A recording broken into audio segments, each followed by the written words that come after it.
And so I was trained as a gallery worker right from an early age.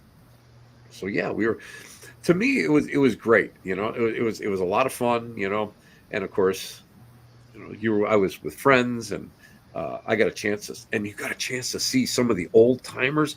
My God, I can't hold a candle to these people. These guys, to sit there, and I mean, I'm a guy. I have man brain. I cannot hold names. I can't, even to this day. I can't hold. I forget names, and I'll get initials and stuff. But it's just that's one of my weak points. These people would pull these names out, but the most incredible things were, and that they had never met these people before. They would pull last names out, and it was just like you'd sit there and go, "Oh my God," or they would come to you and they would say I remember I had a gentleman say the exact words that I had said in the car ride there. Wow. The exact words. So I mean, he wasn't there. We didn't know who he was. So it was amazing. And of course, I mean, we did have to learn about the pioneers of spiritualism, Right. and all the different nuances and all the trappings of it and stuff.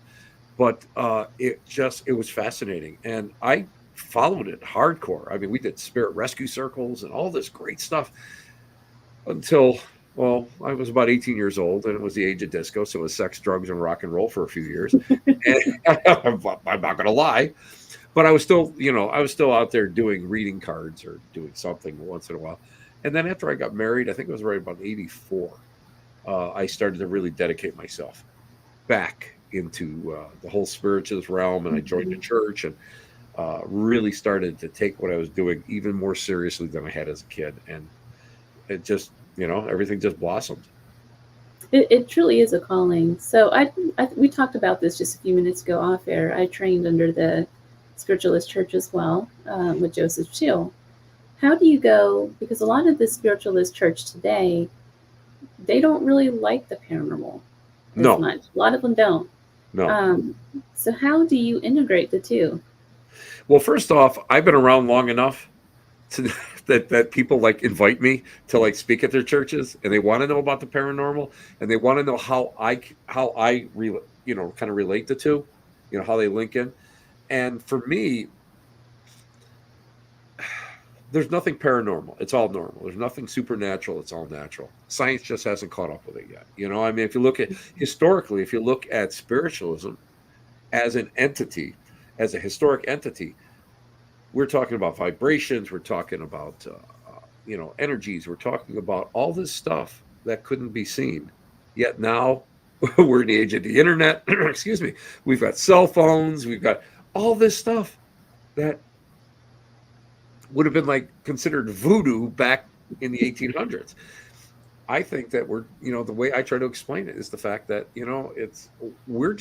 we're scratching the surface.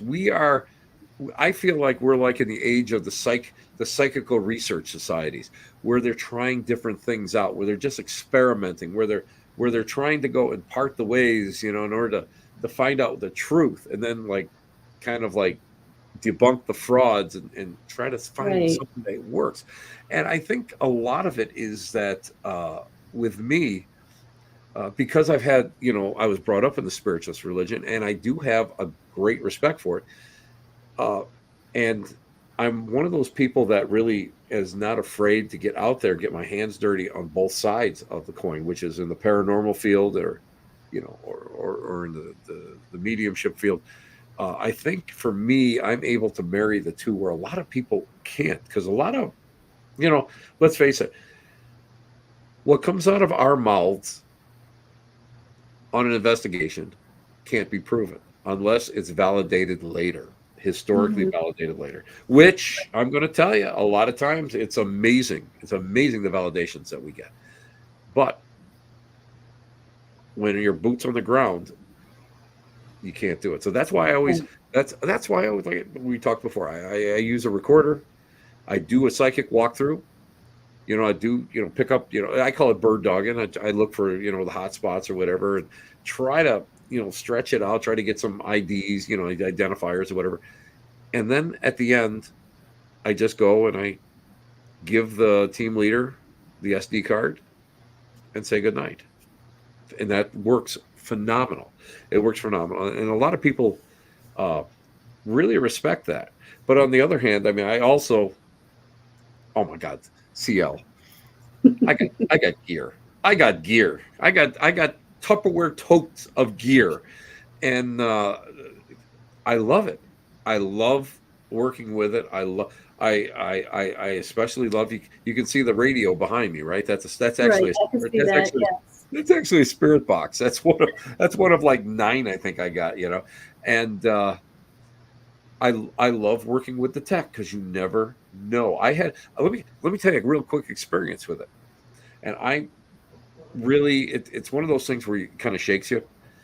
I had a cornea transplant. When you have a cornea transplant, you can't do anything, right? You can't do anything. So I'm doing this chair yoga because I couldn't work out. I couldn't, you can't lift a quart of milk after have one of these things. So I had a spirit box going, right? And we use filters and stuff. So we got the filter going. All of a sudden it went dead. Like somebody turned it off and it said Felix. Now previously I had been thinking about how to honor the person who gave me this slice of cornea that I regained like over 90% of my vision back. So I'm trying to, and I had been thinking about it, and the name Felix came through, which okay, could be anything. Excuse me. And I said, "Do I know you?" I just said it out loud. Did I know you? And it went dead again, and it said transplant. One word, transplant. And Wow. I called up everybody I know to ask them, what do you think? And a lot of people were like, well, it could be a blip. It could be something it just picked up. But most often, because you're working with a scanner, it's going to be a two-piece, be trans and plant. But this was exactly one word. It sounded as if it went underneath the frequency and it blotted out the frequency. So to me, in my feelings and in my little meditations and stuff, yeah, there's a gentleman by the name of Felix who I knew was a male, 55 years old, and he was in reasonable health when he passed. So it may have been an accident or whatever. But to me, it was him just trying to touch in and say, there you go, bud. Use it well. Keep the drops going in there. Make sure and don't mess it up. That's all. But Don't mess it up. exactly. There's got to be something said though too with being able to bring some kind of evidential piece to the mediumship. Because so Yes, many people are out there and they just say anything, and there's no validation to exactly. any of it. So I think whenever you bring that piece of evidence and you're able to look up that person and say, oh yeah, that Agreed. really does look like that picture, or Agreed. this person really did exist, it kind of changes things a lot. Well, when I was growing up, the churches were a little bit different, and I'd like to see them kind of go back a little bit. Uh, when I was growing up, we used to have to do 3 readings in 12 minutes. That was our goal: 3 readings in 12 minutes, and we had to bring through uh, a name if possible, but we had to bring through identifiers for the person that you're giving the message to say, I know who this person is, and then you had to bring through the message. And now it's sort of like a hybrid. It's like a psychic mediumship reading. It's a little Mhm. psychic. And that's listen, that I do that at casinos. When I do I do casino gigs. Because you're working with so many people and you're doing 55 minutes on, which is like unheard of. You're getting it out, and then you're standing in line, bringing talking to people, give them mini readings and stuff. So, but I think like what I love to do is to really push myself and get that image, get that face, get something that's tangible that I can Mhm. go and bring through, and you can look up. Uh, Right. and even if it's a date, that's all you want. And as a matter of fact, in Albion this past week, we were at an Elks Lodge, a former Elks Lodge, in this old building built in the 1900s, and we actually, I mean, I got something that seemed a little strange, a little out there, but when I told the owner of the building about it, and she looked at me and she goes, "You're right on about the date. That's the date that this happened, and these are the type of people that used to come in here." So uh, that's great validation, and I think that's what mediums should be held accountable for, is that Yeah. validation, because evidential mediumship is not something that should be like a sideshow. It should be something that is really spot on. Try and it should be, that should be serious work.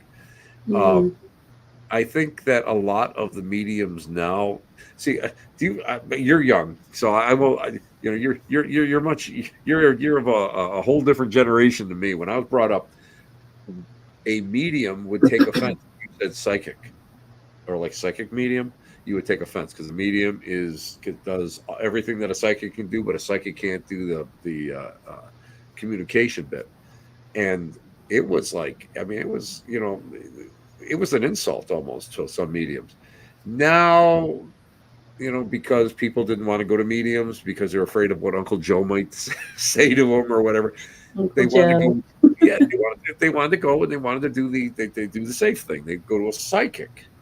But a lot of mediums now at psychic fairs and stuff, they bill themselves as, and I even do, psychic medium. So it's a lot less. It's not as aggressive. It's not as scary, you know. Hmm. And But I trained under Joseph Shield, and he was pretty strict about. he's a great guy. Oh man, he did the whole "we had to do it in 12 minutes" thing. We had to Yeah, do that very thing, and he kind of pounded that into yeah. our head. He was So, president. He was president of one of the churches in Lily Dale. There's mhm. three main churches. I can't remember. Back of my mind, I'm sure I can remember it, but he was president for years down there, and great guy. He had the coffee house. He Mhm. had the coffee house because, thank God, because that was like the greatest thing in Lilydale, because you had some place to go and have coffee instead of the cafeteria, So it was great, and he had his office there, and he used to do readings in there. And I remember he used to do art there. I mean, great guy, great guy.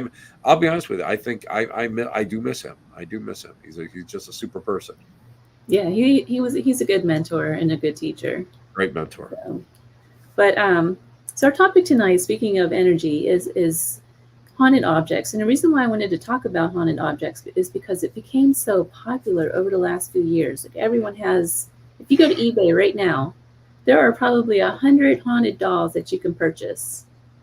So, I'm just listen. I'm shaking my head because I just did a panel up in Michigan at the Paracon, and the first thing out of my, and it was all about haunted objects, and the first thing out of my mouth was, "Do not buy anything on eBay. Do not buy any haunted objects on eBay, please, please don't do it. Don't do it." Oh my some God, of these items are going for a lot of money on oh there. yeah, oh yeah, oh yeah. There's a huge underground, a huge. See how it's a huge underground market. I mean, some of the pieces that I have, I've been offered, you know, a decent amount. And it's like, why would you want this? I mean, okay, if you're a serious collector, that's a whole different story. Or if you're like me, that like opens up a haunted object Ouija board orphanage where people just want to get rid of this stuff, and we kind of take it and you know respect it and all that good stuff. That's different. But why would you want to go and bring something like that into your home? I don't get it. I don't personally get it, a lot of people are like, "Dude, I want this voodoo doll." And I'm going, "Dude, maybe you ought to really think about bringing that voodoo doll into your house." And uh and actually, you know what? I've actually gotten pieces here that they have bought in like New Orleans stores and stuff, or they picked up or whatever they stole. I don't know what the hell. I don't know where they picked this stuff up at, and they've actually said, "Would you take it?" Yeah, I'll take it. No problem. I really don't. I've never have really had a problem with anything, but I look at it a little bit differently, and I believe that every object. See, what's really great. I'm blessed up here because I get to hang out with all I get to hang out, see, out with the cool kids. I got my buddy Utu up in up over in Ontario. He's a voodoo priest. He's big in the hoodoo. My friend Luis has a Botanica, the Botanica del Indio. He's Santeria. I have my buddy Mike Bastines, one of the last of the wisdom keepers. He's an Algonquin. He was taught Oh, by, wow. oh my God, he was taught by Mad Bear Anderson of the Tuscarora. I mean, I got a chance. I've been blessed because I get a chance to hang out with all these cool people that met these people, and learn from these people. And the one thing I can say that everybody across the board has taught me is that everything is living. We have to think of it like that. And if we look at it in the proper perspective, everything is in a state of vibration. And science kind of tells us that the quicker it vibrates, the harder it is to ascertain, to see, and the slower it vibrates, the easier it is to see. And I've been one of these people that really kind of thinks to myself, this stuff is all living, whether it has consciousness or not. And I believe energy is pretty much neutral, except it can be influenced by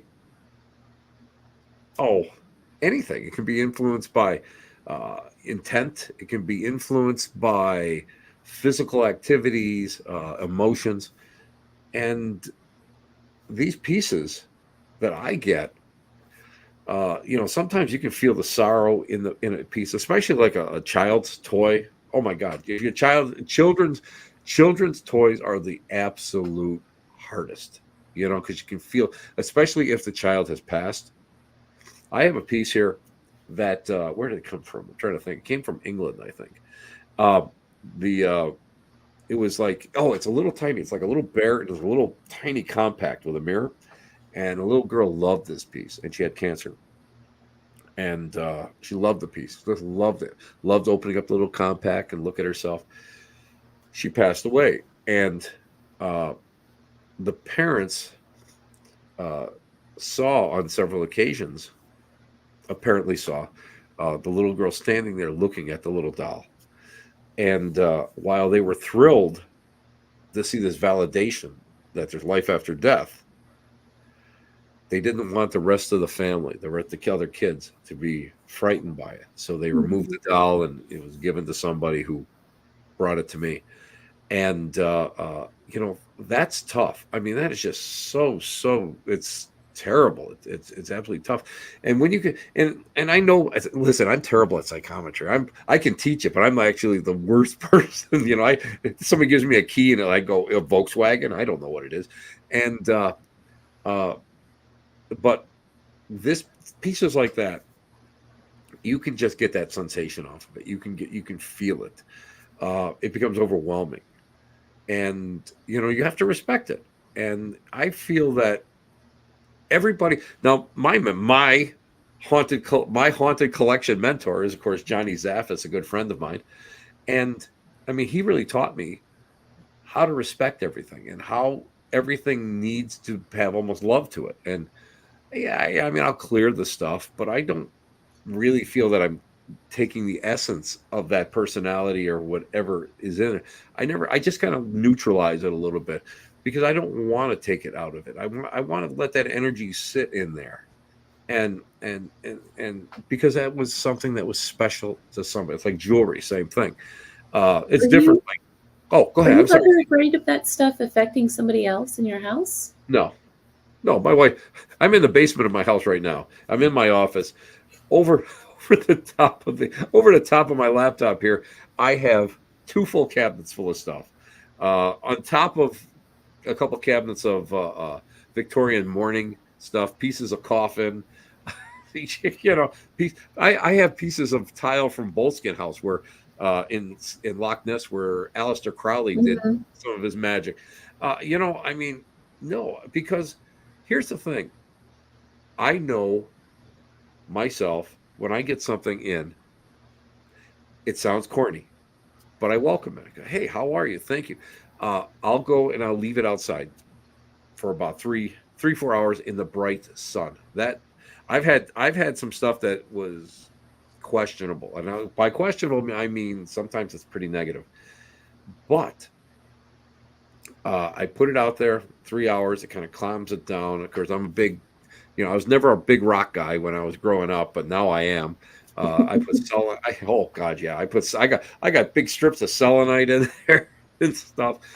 And and I'm going to be honest with you. Only one time did I ever have anything happen, and it was a juju doll that somebody had given me, and I had it in there, and I heard a crash. I was sitting here working at the desk and heard a crash, and I went over there, and the juju doll had actually moved and knocked over a couple little, I have little cases in there, and I really kind of looked at it, and I just got this vibe like, hey, I can't see out. It's got this personality. So I actually moved it so it could look out the cabinet and look down. And I always laugh because it's like, if you look straight down, you can see my TV, if I'm watching something. So I think it wants to watch TV or something. I don't know. But it has personalities, and I don't want to destroy the personality. A lot of people go into these places with this evangelistic mindset where I'm going to go and cure this piece, or I'm going to go and drive whatever this evil out. And a lot of times it's not evil. And a lot of times it's frustration, or again, I believe and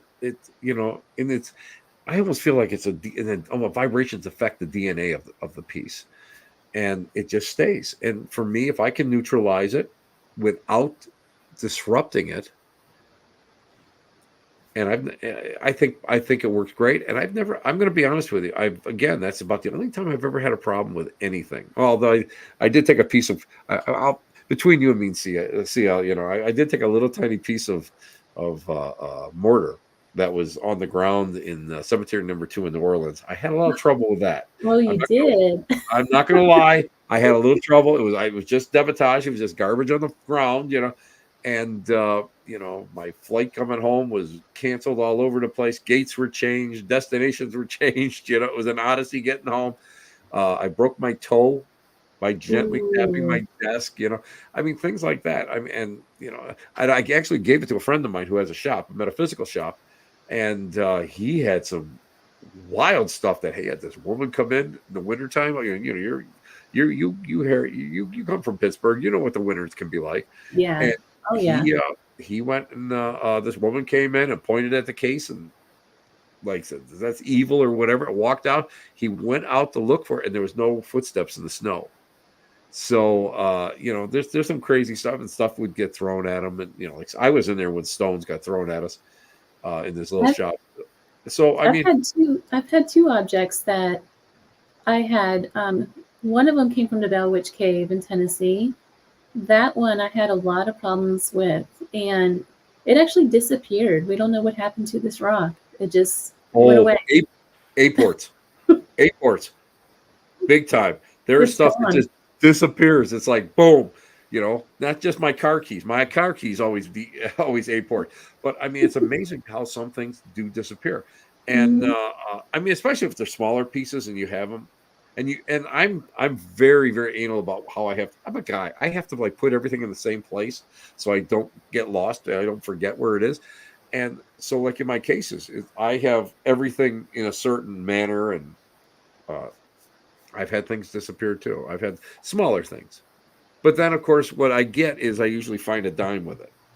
So it's sort of like they're paying me for it, and I keep the dimes. I have all these dimes that I have separate. And it's sort of like, well, I'm gonna, maybe I'm going back, maybe I shouldn't be here, and it goes. But bigger pieces I've never had. What's the other one that you had trouble with? I have a piece of tiling from the floor of Corvin Castle out in Transylvania. Ooh. And that one, it's actually, I've seen shadows around this thing. My old roommate lives here in Vegas. We've been friends for 25 plus years, and she made me put it in a thing of salt, and the salt actually made a circle around it. It's really I believe that. I believe that because a lot of times the energy, it doesn't dissipate, but it'll push outward. It's sort of like it's sort of like holy relics that have been blessed, and that energy just kind of just emanates from it. And because I'm firm, I've got some wonderful little relics here, from crucifix, really cool. I have a crucifix that was used in 11 unsanctioned exorcism. So it's a beautiful piece, and it's just small, just a little small one, and it's just things like that.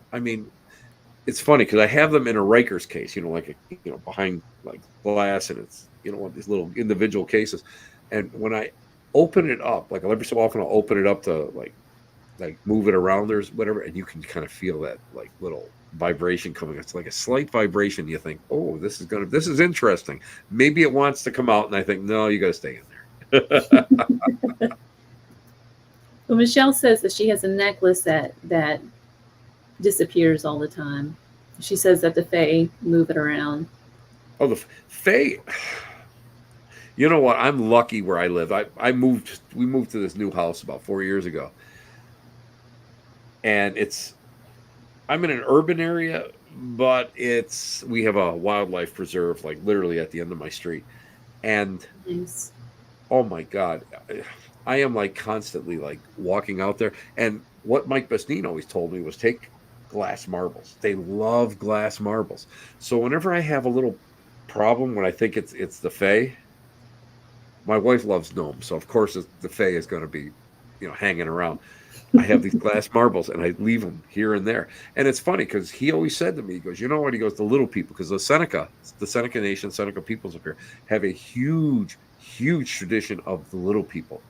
And they always said, if you leave a marble for the little people, the Fae, whatever you want to call them, they'll leave you a dime. And I don't know how many times I've done that where I put a marble someplace, and I in the garden or whatever, and I come back and there's a little dime or a coin or something. There's something shiny, so it's great. It's great. I'm gonna try that. Yeah, but the Fae can be nasty. Oh my God, Barry Fitzgerald always told me. He goes, oh my God, he goes, they are the nastiest SOBs you ever want to meet. He goes, that's why if there's a Fae tree, we, the highway routes around the tree. I love that. I love that tradition. That's what are some of the objects that you have in your collection right now? I have mostly right now I have like different dolls that I've either removed from places or people have sent to me. I've got a primitive doll that was taken out of a house in Louisville, Kentucky, by Reverend James Long, who's an exorcist.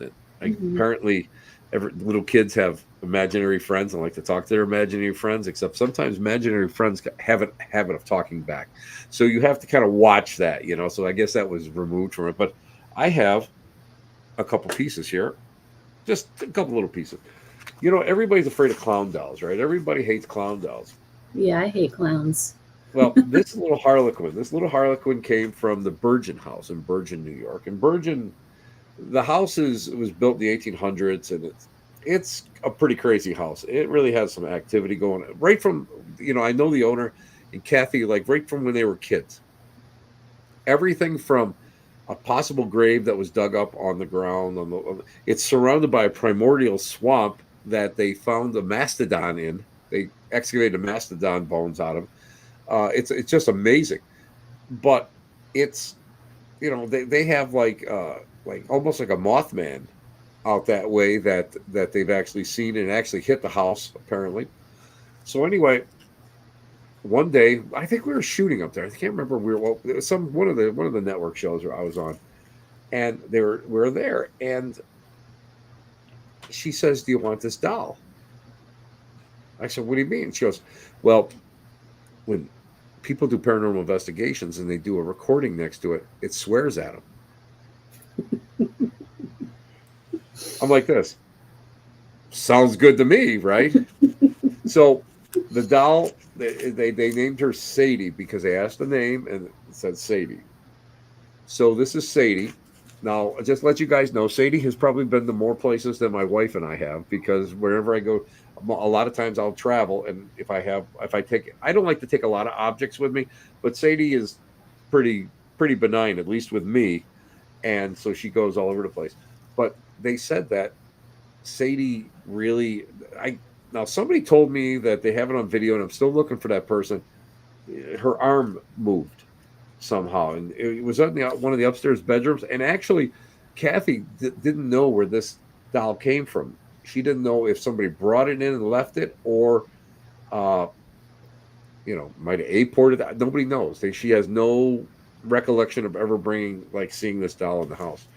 So the best part about it is they were going to burn it. They're going to throw it out and burn it. And I said, no, don't do it. I'll take that. And, all my friends are going, no, Tim will take it. Tim will take it. Right.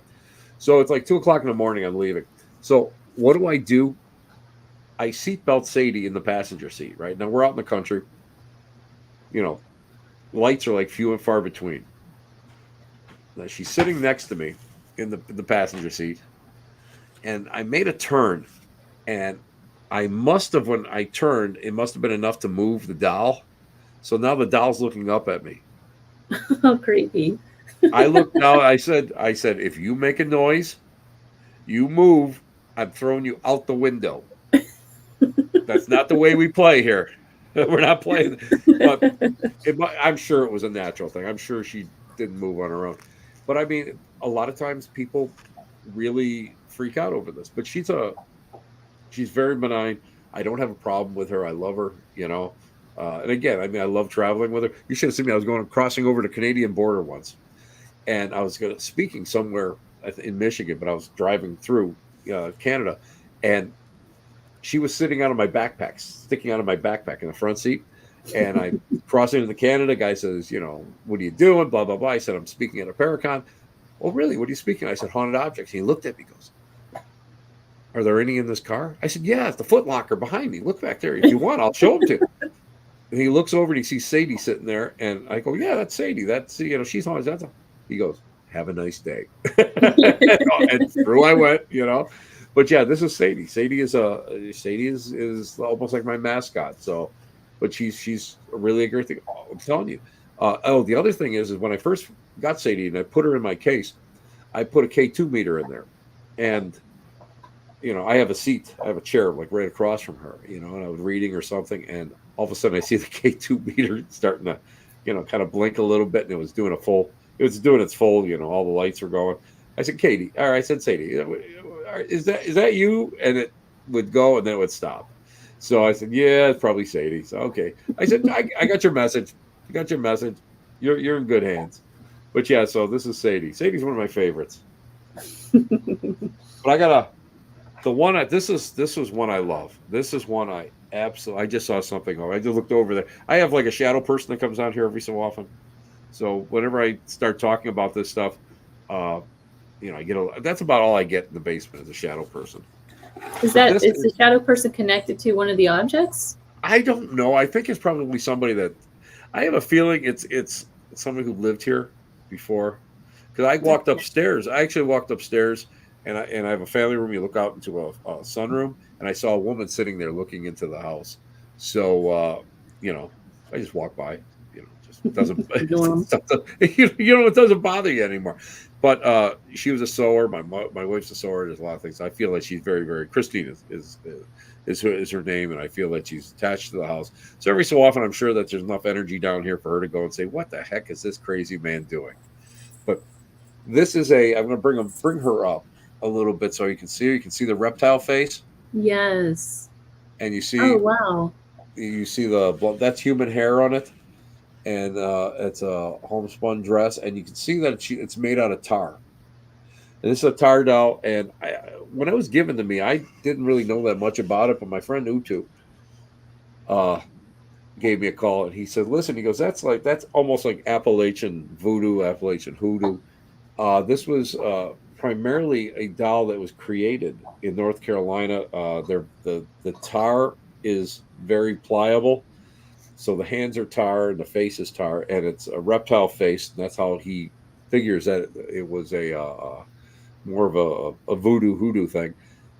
And this would have been created by a mother to protect her daughter from abuse from the husband.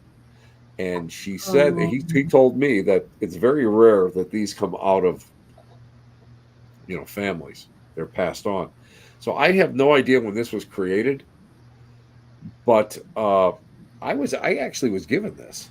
Somebody was at an estate sale and saw this and said, wow, Tim would probably like that. And so if anybody out there feels sorry for this old guy and wants to give me presents, I'll take them. But this is a beautiful doll. I'll just bring her up a little bit more. You can really see the face. You can see that. That's amazing. Yeah, you can see how it's flat and it comes Mhm. out in that reptile face. That's And so she is interesting. she's beautiful. I love, people are always like, "Oh my God, where did you get that?" And it's like, it's funny. I'll go out and look for stuff. I mean, I every so often, I'll put that back on later, but I'll go out and look for stuff, and I really won't find anything. I won't. You go out when you're looking for it, and it's always where somebody else like calls me up and says, "Listen, I have this. Do you want it? I'll send it to you." Ouija boards. I have this great Ouija board. It's a 60s Ouija board. It's a fold board from Baltimore, and I was at an event, Rolling Hills Asylum in East Bethany, New York, and a fellow medium walks up to me and she says, she's holding this Ouija board right in the box. And she says to me, she goes, "This morning before I left, I found this Ouija board leaning up against my front screen door." I said, "Oh." And she goes, "And when I opened it up, it looks like the planchette has got salt on it." I said, "Really?" "Me being me, I'll give you $25 for it." She goes, "Take it." And it does. It has salt. The reason why I know it's salt because I tasted it. I had put my tongue on it. So, this is me with haunted objects. It does. I'm not afraid of them. And now I have the planchette actually in a plastic bag, so that whatever salt residue is left on it is still on there. But it's probably a piece that it's probably a board that somebody had that's Bell started swearing at them or saying something or scaring them, or Zozo comes through. Zozo just came through Sunday night up in Albion. I'll just let you know. Zozo's hanging out with me, I guess. But something that scared them, and the minute they put salt on it, that's a surefire indication that somebody it frightened them or something nasty happened. Since I've got it, I've never had a problem with it. But this is the way you find things. Well, here I It's got a cool one. Back in the day, before you and I were ever born or thought of, Victorian life was hard, and they lost a lot of people because of deaths of epidemics and accidents and that sort of thing. And uh, I got this actually at a secondhand store. This is a coffin lid plate, and it has a gentleman's name on it. He died. He was 80, or he was 70 or 40 years. I'm sorry, and he died April 5th, 1879. That's a gorgeous piece there, yes, it and is. you Wow. know, and pieces like that. Again, you got to understand. A lot of times, this by itself really doesn't mean anything. But when you start thinking about it and you start researching back into it, there was so much pain and anguish and Mhm. sorrow that wrapped itself around this. A piece like this can get activated easily. And I always say it's this one thing out of all the years I've done this and the negative stuff I've worked with and the hauntings and that. The one thing I can positively say, if you get the right person at the right place at the right time with the right object or the right location, it will explode. It just explodes. And you get somebody that may get something like this that has some kind of uh, either a little bit of maybe a little bit of psychic energy that's attached to them or whatever, maybe a little bit open and they don't really realize it. That's all it takes. And a piece like this, and I mean, I took this, and the minute I grabbed it, I was like, "Oh, I kind of left this in the trunk of my car for a few days before before I left, even brought it into the house." But something like this can really activate it, and that's why I'm really, people like Becky Galantine, who's a friend of mine. She's a world class collector, and she has coffins, and she has great stuff. But she understands how to work with it. She understands the respect and the energy that has to be part of it. And lastly, here's one of the saddest things. Here's a sad thing. Now, oh, my earbuds keep falling out because my wonderful ears are so wonderfully shapen. But this is a piece, uh, late 1800s, early 1900s. And I'll bring it up here so you guys can see it. What is that? An old urinal jar? Well, that was the first thing. That was always my first guess with these. This is actually, Or baby bottle? yep, they called this a murder bottle. They call these murder bottles. And the reason why they call them murder bottles is because in the instructions it said to wash the glass out, but it had a long rubber tube going to a nipple. And it never said anything about like washing the tube out or the nipple. So many children got salmonella and got all sorts of different poisonings, and they died. And these were, of course, taken off the market. But again, once again, I mean, these are pieces that hold memories, and I believe everything. All objects hold memories, and I believe all, and I mean, as a spiritualist, we're taught thoughts are things, and things are vibrational in nature. So if that's the case, all things hold memories and they hold emotions. Pieces like this can hold emotions. And if you just buy this stuff flippantly, you don't know what you're going to get. And Does that account? Does that account? Is that why most objects have those stories where it comes from either like a Jewish Holocaust person, or where I'm getting at? Yep. It comes from a slave. The object comes from a slave house or whatever it is. Yes. Those always seem to be the most predominantly terrible haunted and objects. a lot of it, I will caution you, a lot of it is urban legends. I mean, I have in my collection, I have dirt from the St. Louis Exorcist house. I have dirt from Ed Gein's house, where the house got burned to the ground, and I have, a friend of mine went there, and actually when they were filming, and they actually found where the house was, and he, got me some dirt from the place. I have I can never say the name of the place. It's the Axe Murder House. Starts with a V. My brain just shut off. But he's going to be my guest on the show tomorrow, so I got to make sure I practice it. But Johnny Hauser. But I have clapboards from it. I have clapboards from the Hinsdale house here. Sometimes it's more urban legend than anything else. But like I said, that piece of mortar that came out from one of those uprights in, I call them the ovens, in New Orleans, caused problems. And it was very, very strong. And, I had to find the right combination in order to go to kind of calm it down. It did not want to be with me. That's the problem. It did not want to be part of my collection. It had a lot, you could feel it had a lot of feminine energy to it. It had a lot, you could just tell. And actually, I then gave it to a friend of mine who is who follows the Strega witchcraft traditions, and she put it in her window and she venerates it, and she's never had a problem with it.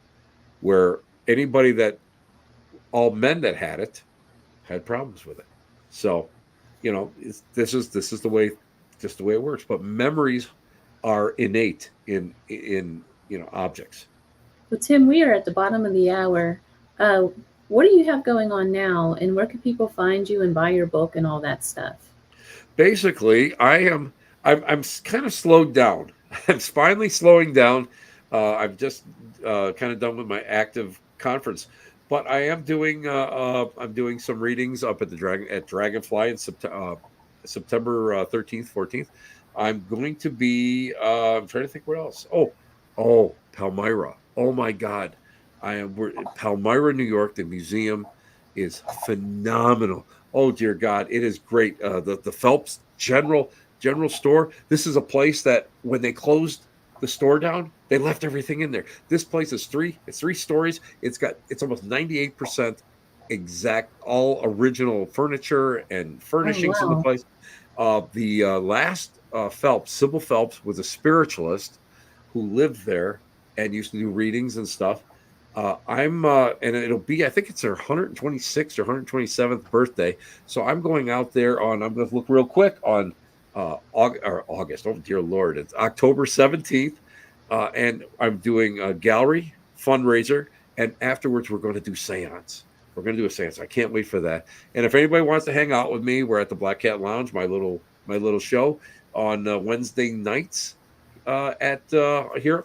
I'm on Facebook, and if you want to go check out my website and you want to look at some of the old shows, it's www.timothytshaw.com. Real original. What can I tell you? Tim, I just love having you on my show. Thank you so much. It's an honor. Thank you. Seriously, it was such an honor, thrilled when you asked me to come on and talk about objects and stuff.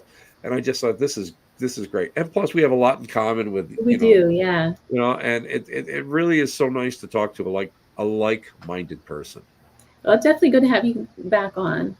Please do it. There's I have more toys I talk about. Definitely have you back on for that. So, guys, on October 5th, I'll be at the Haunted Rock Island Roadhouse Paracon. It happens on October 4th at the Haunted YMCA building. Come see me. You can buy tickets. They're available. They're very, very affordable. Go to clthomas.org under the events page, and there's a link there where you can find the tickets to come out. People like Josh Purvis and Michelle LeBaron and Rick Hayes, they're all going to be there. So come on out. I'll be there all weekend to talk to you. You've been listening to The Gateway, your portal to the unexplained, the mystical, and otherworldly, broadcast live from United Public Radio, 107 FM, New Orleans. Until next time.